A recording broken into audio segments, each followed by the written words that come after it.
Ramyeon asal Tiongkok disebut-sebut sebagai cikal bakal penyebaran kuliner mie di seluruh dunia. Keunikan pembuatan mie inilah yang membuat rasa mie tarik di sebuah outlet ramyeon di bilangan Jakarta Selatan menjadi otentik. Di tangan seorang koki handal dibutuhkan waktu hanya 10 hingga 15 menit untuk membuat seporsi ramyeon. Dan teknik menegangkan atau menarik mie menjadi tahapan paling penting dalam menentukan tekstur dari ramyeon yang ingin dihasilkan. Sejumlah modifikasi bumbu memang dilakukan guna menyesuaikan lidah orang Indonesia. Namun, pemilik kedai ini tetap mempertahankan keaslian ramyeon yang dijajakannya. Ia bahkan mendatangkan langsung pembuat ramyeon dari Guangzhou, Tiongkok, untuk berbagi ilmu proses pembuatan mie tarik. Itu bumbunya kan dari China. Saya sudah coba, mungkin kurang gitu cocok rasanya. Jadi, semua toppingnya saya robah dengan citra rasa masakan Indonesia. Jadi masyarakat lebih masuk dia punya rasanya.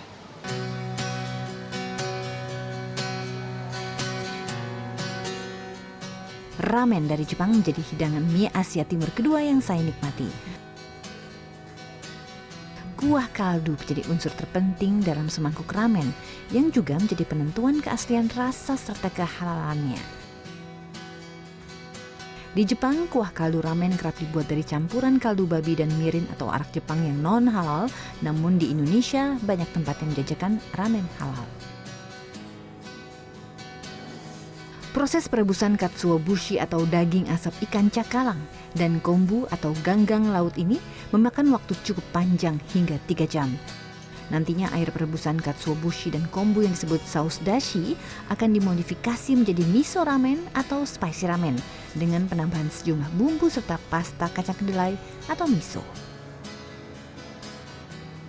Ada shoyu sama gula cair. Sebetulnya gula cair itu pengganti dari mirin. Gitu. Jadi kalau setiap masakan itu mesti ada gulanya, ada manisnya untuk mendapat gurihnya. Jadi Ramyeon dari Korea merupakan hidangan mie yang mendapat pengaruh cukup besar dari ramen Jepang. Namun berbeda dengan ramen yang membutuhkan waktu lama dalam proses pembuatan kuah kaldunya, ramyeon justru dikenal sebagai mie instan karena hanya butuh waktu sebentar untuk memasaknya. Meski merupakan mie instan, kepopuleran ramyeon di Indonesia terus naik berkat kemunculannya di berbagai drama ataupun film Korea yang digemari di banyak warga Indonesia. Saya juga nggak mau ketinggalan menikmati ramyeon ala drama Korea menggunakan tutup panci dan menggunakan sumpit besi atau sujeo. Jadi untuk pecinta ramyeon sudah tahu bahwa mie yang aslinya ini merupakan mie instan ini kaya dengan rasa pedas dan juga gurih. Tapi yang membuatnya jadi istimewa adalah cara makannya, kemudian juga topping yang ditambahkan ke dalamnya. Kalau tadi sudah makan mie-nya dan juga topping dagingnya, sekarang kita tambahkan kimchi sebagai pelengkap rasa sehingga rasa Koreanya bisa dapat banget. Cara makannya gini.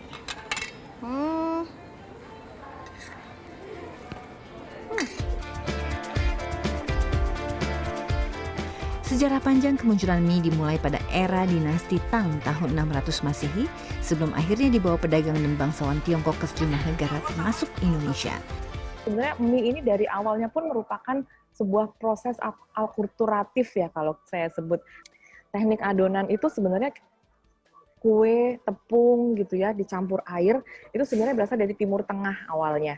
Sampai kemudian, sampai ke Cina, jadilah mie. Nah, kemudian juga percampuran bumbu-bumbu seperti ini ya, setelah mie itu melanglang buana kemana-mana, saya kira ini juga suatu bentuk akulturatif yang menarik. Agni menambahkan bagi masyarakat Tiongkok, meski tergolong sederhana, mie memiliki makna filosofis karena menjadi simbol harapan akan keberkahan panjang umur. Sufiani Tanjung, Warsa, Indra Raharja, Jakarta.